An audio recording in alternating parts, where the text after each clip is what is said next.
What is up, alienARMy? I am Oculus, the alien next door, purveyor of esoteric lore. And today, our esoteric topic, we are going to be continuing our second video of the Saturn series, side-eyeing Saturn. And first, we spoke about what is the cult of Saturn.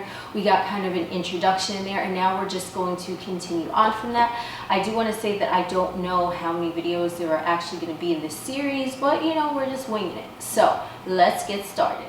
So in our introductory video of Saturn, we left off with the question, who is Saturn really, and what does he really represent?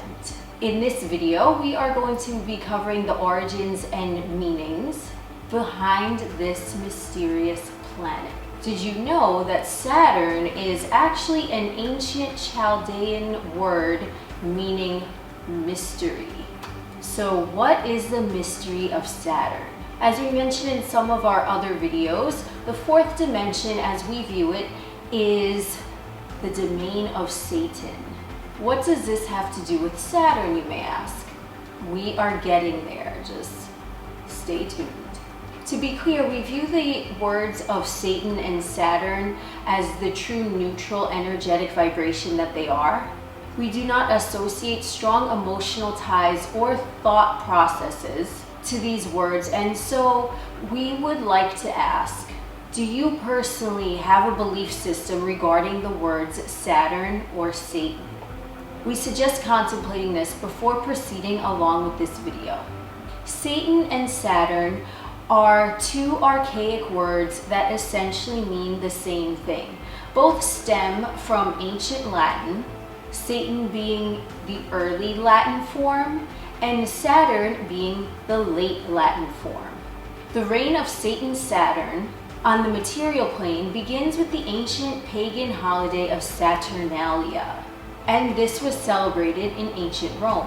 The word Saturnalia, translating from Latin, essentially means matters regarding to Saturn.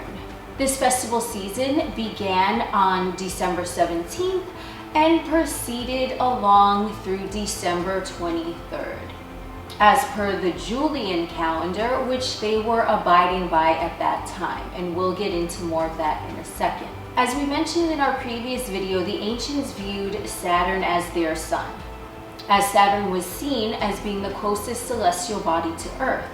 This notion of Saturn being the closest body to Earth and being referred to as a sun is backed up by ancient Mesopotamian cultures, ancient Roman cultures, ancient Greek cultures, and even ancient Egyptian cultures, with Saturn, the sun god, being referred to as Atum-Ra. Emanuel Velikovsky, scholar and author of much literature regarding the ancient world, suggests that indeed, at one point in Earth's history, Saturn really was the closest celestial object in proximity to Earth, which is why the ancient civilizations regarded Saturn as being their sun. Their Saturn sun had positive connotations until an alleged cataclysmic event, much like an explosion, occurred, pushing Saturn further away from Earth and therefore darkening it, bringing along its Dark Lord reputation, which in some cases is still regarded now. The meaning of the holiday Saturnalia portends to the phrase sun stop, as the daylight was progressively getting shorter during this time of year, and the Saturn sun was thought to be dying. By December 25th, the ancient world's solstice, the Saturn sun was seen turning northward again, essentially being reborn, and therefore this day was chosen as the sun deity's day of rebirth. What does the date December 25th mean to you? This was the day of the solstice in the ancient world, as they were using the Julian calendar. Now with our Gregorian calendar, the solstice falls on December 21st. So when the calendars changed from Julian to Gregorian, as did the dates. Because this festival and solstice were celebrating all of the pagan sun gods, December 25th became the birthday for all of them. As the festival season was referred to as Saturnalia, and Saturn and Satan essentially meant the same thing, the character Satan was being celebrated in an umbrella term for all of the pagan gods.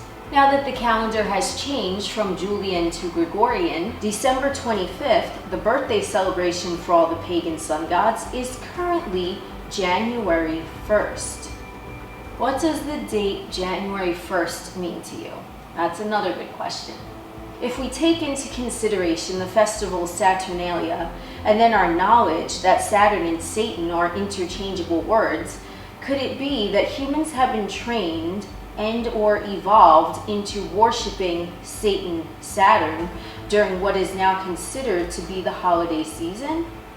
It is interesting to note that the sun's rebirth or birth date was regarded as being the most important day in their culture.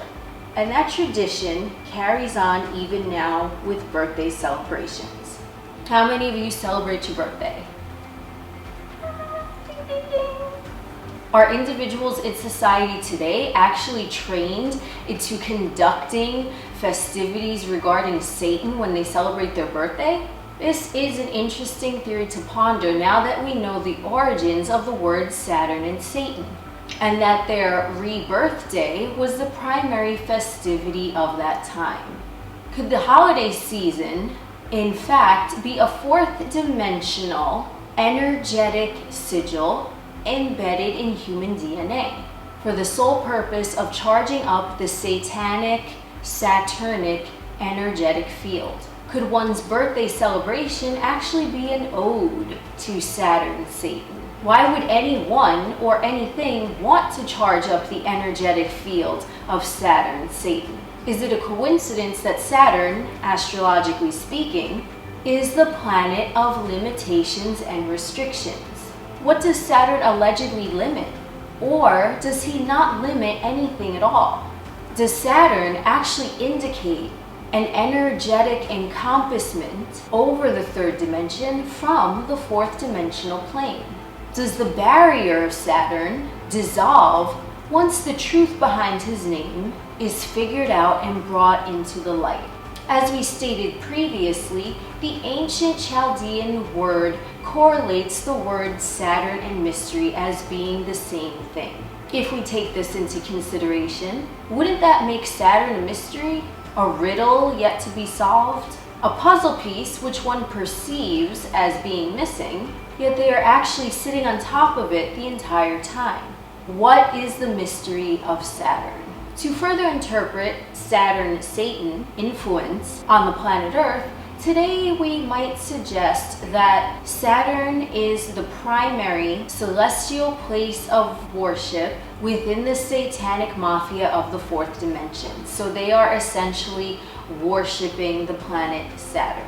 We touch on the topic of the fourth dimension being governed by Satan energy in several videos that we will have linked below. However, here for the purpose of keeping it simple, we will state that the fourth dimension has an omnipresent authority, which we will be referring to as the satanic mafia. So if you didn't see our first video about the cult of Saturn, we go into the definition of what we mean by that there. So please check it out. It too will be linked below. Now, to envision the fourth dimension just a little bit as conveyed to us, if one were to picture somewhat of a dystopian society run by corrupt leaders, this would be the best way that we can describe the fourth dimension to a seeker.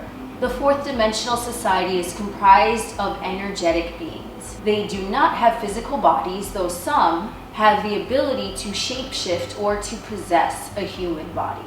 This is important to keep in mind because one needs to be reminded of the fact that these entities can actually interface with physical humanity, mostly via the means of fourth dimensional conduit objects, such as sigils and or energetic frequencies, especially those which one would consider to be electronically charged. The sigils of Saturn that are mentioned in our previous video are just the stepping stone. Saturn, the physical planet, if you wish to call it that, is actually an energetic conduit which transmits radioactivity to the Earth's moon. And again, this is knowledge that is conveyed to us by what we mentioned in our previous video, the fourth dimensional satanic mafia whistleblower.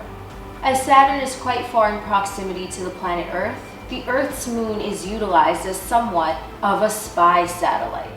It's coming from the moon. And also an antenna, broadcasting the frequency of Saturn. Picture a traditional satellite dish. It receives and transmits television programming into and out of one's household. This is the closest example that we can use so that one can envision it accurately. Why does Saturn's North Pole have a hexagonal shape? Which, we may add, closely resembles the third dimensional symbol for a radioactive gamma ray. A gamma ray is found in both the radioactive scale as well as within the human brainwave structure. Is this a coincidence? A gamma ray, in short, is a burst of energy which contains no particle or mass. In radioactivity, a gamma ray has quite a destructive effect on physical matter.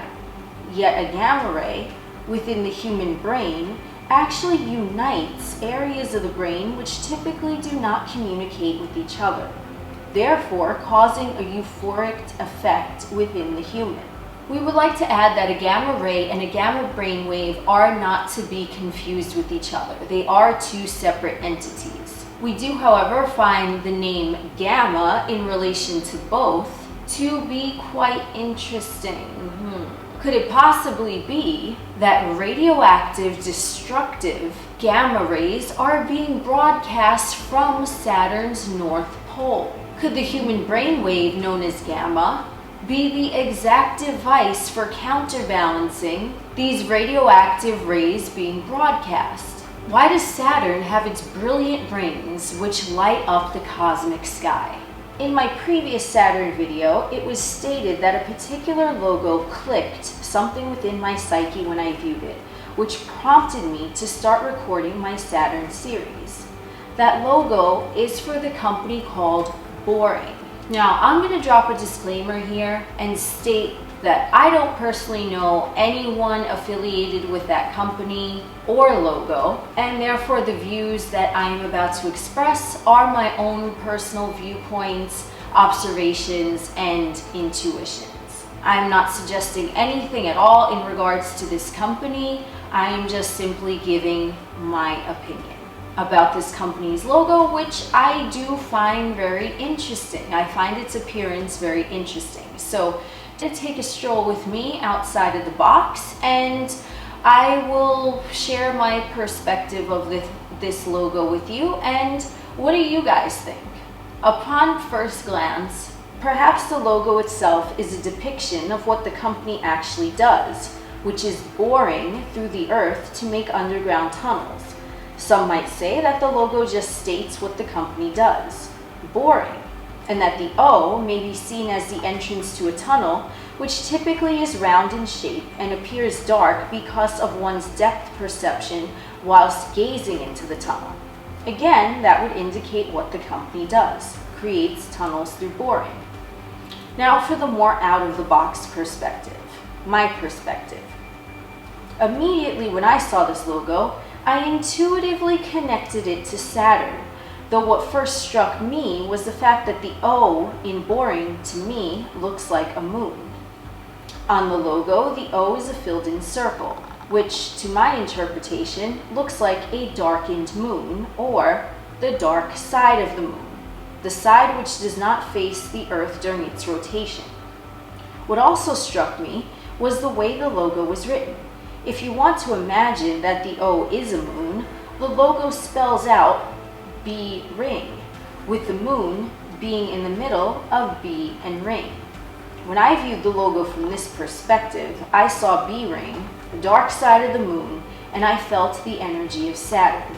Now, when I started my historical research for this video, I came across Saturn's B ring. So Saturn has rings, they are labeled A, B, C, D, they go on. And it just so happens that Saturn's B ring is the largest and brightest of all of Saturn's rings. So, is that a coincidence? Now, with that, I started asking myself questions.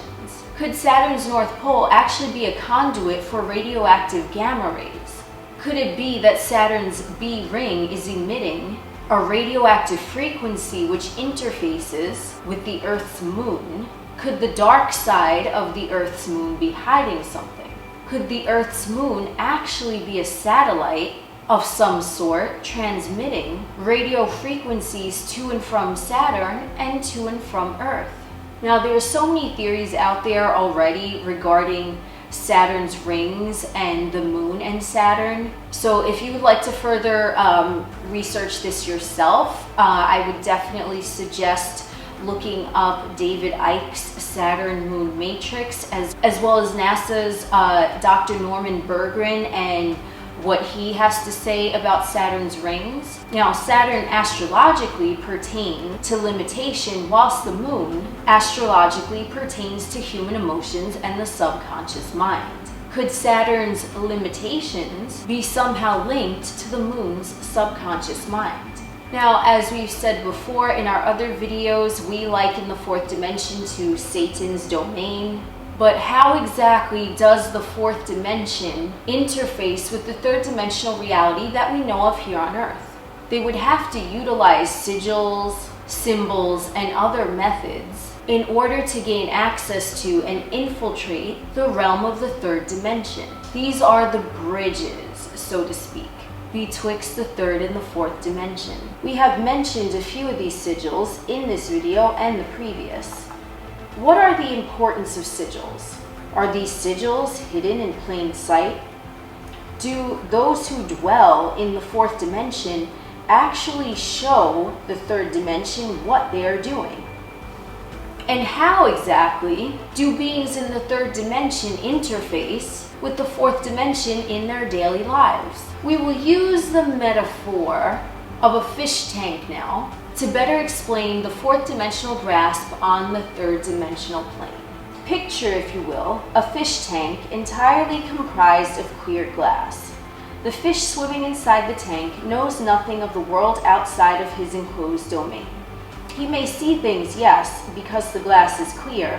However, since he is dwelling inside his tank, the things he sees are in plain sight to him, yet are seemingly out of his reach. He is at the mercy of his master, the one who is maintaining the glass tank. The fish is alive, yet he is not thriving. His food supply is relied upon by the master. His fish furniture is being supplied by the master. Even the cleanliness of his tank is ordained by the master. If the master taps on his tank, the fish becomes agitated because he cannot escape the tapping.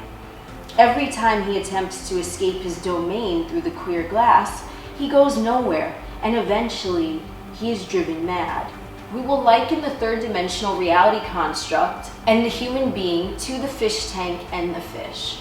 A human is existing inside his physical body and trapped inside an energetic field. The human is the fish. The inside of the tank is the third dimensional construct. The outside of the tank is the fourth dimensional layer, and Saturn can be likened to the clear glass. Saturn is the awareness of the tank.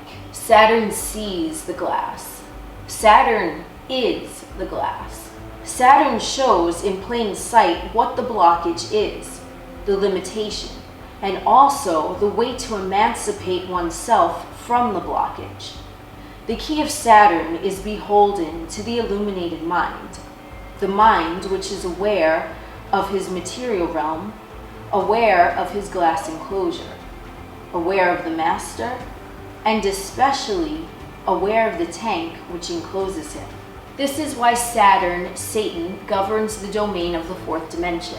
The fourth dimensional being has a more developed line of sight than the third dimensional being, and therefore encompasses it by proxy. And if you want more information on this, please see the video that we will have linked below regarding 4D tesseracts, which demonstrates the line of sight betwixt dimensions.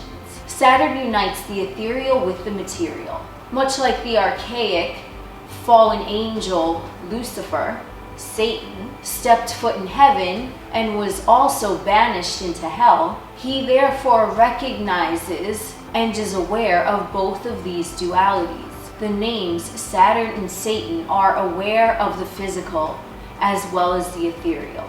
A fish swimming in a tank or an unawakened human are aware only of the physical. Saturn's secrets unlock the mystery of the divine to mankind once he becomes aware of his own limitations. Saturn does not limit. Saturn points the way, but in a clandestine manner, so as only a chosen few may recognize the path.